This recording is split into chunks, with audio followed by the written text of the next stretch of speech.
আসসালামু আলাইকুম রহমতুল্লাহ।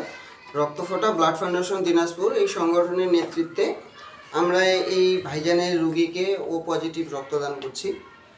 তিনি গতকালকে আমাকে ফোন দিছে, তার একটা রুগীর ও পজিটিভ ব্লাড লাগবে, খুব ইমার্জেন্সি। আমাকে জানানোর মাত্রই আমি ডোনারের সাথে যোগাযোগ করলে ডোনার এসে রক্ত দিয়ে যান। আলহামদুলিল্লাহ, আমরা ওই রক্তটাই ভাইয়ের হাতে কিছুক্ষণের মধ্যে তুলে দিচ্ছি। তো আমি ভাইকে জানতে চাই যে যিনি রুগী আপনার কে হন? আমার শাশুড়ি। আচ্ছা, আপনাকে যে আমরা রক্ত দিচ্ছি, আপনার সহিত আমাদের সংগঠনের কোনো স্বেচ্ছাসেবী বা সদস্য কোনো প্রকার আর্থিক লেনদেন করেছেন? না, করিনি। কেউ কোনো প্রকার টাকা পয়সা চাইছে?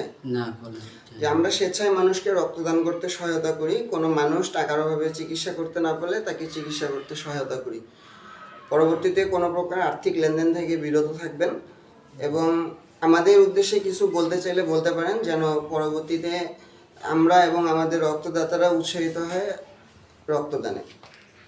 আপনাদের বিয়াতে আমরা খুশি আছি।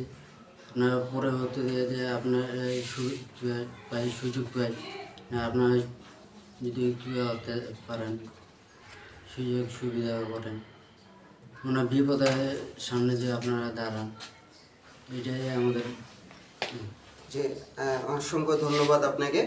এবং আমি আপনাদের উদ্দেশ্যে আরেকটা জিনিস বলতে চাই, আপনারা সবসময় আমাদেরকে যখন প্রশংসা করেন আমার বা আমাদের সংগঠনের জন্য, তখন আমাকে অনেক বেশি ভালো লাগে।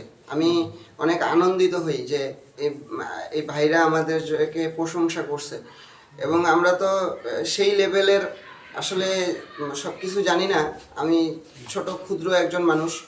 আপনাদের সকলের ভালোবাসা এবং দোয়ায় আজকে এই সংগঠনটাকে এই জায়গায় নিয়ে আসতে পেরেছি। তো আলহামদুলিল্লাহ, আশা করি এভাবেই আমার জন্য দোয়া এবং ভালোবাসা বহাল রাখবেন এবং আমাদের জন্য দোয়া করবেন, আমরা যেন এভাবেই সবার পাশে থাকতে পারি। আসসালামু আলাইকুম।